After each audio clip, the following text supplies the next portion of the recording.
નમસ્કાર દર્શક મિત્રો, સ્વાગત છે આપનું જીટીપીએલ જૂનાગઢ ન્યૂઝમાં। સૌપ્રથમ આજના મુખ્ય સમાચાર।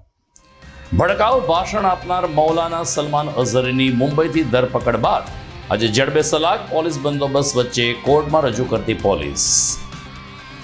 કમિશનરે સૂચવેલા 49.60 કરોડના વેરા વધારા સાથેના બજેટમાં 38 કરોડના વેરા ઓછા કરી 937 કરોડનું બજેટ સ્ટેન્ડિંગ જનરલ બોર્ડમાં મોકલતી સ્ટેન્ડિંગ કમિટી।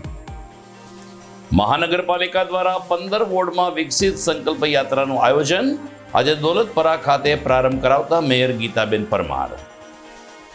સારી ગુણવત્તાની તુવેરના બમ્પર ભાવ મેળવતા જિલ્લાના ખેડૂતો, માર્કેટિંગ યાર્ડમાં દૈનિક 7000 ગુણીની તુવેરની આવક।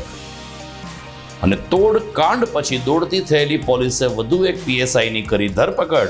આરોપીના મોતની ઘટના બાદ મુકેશ મકવાણા પોલીસ કસ્ટડીમાં। આ તમામ સમાચાર વિગતવાર જોઈએ તે પહેલા લઈએ એક બ્રેક।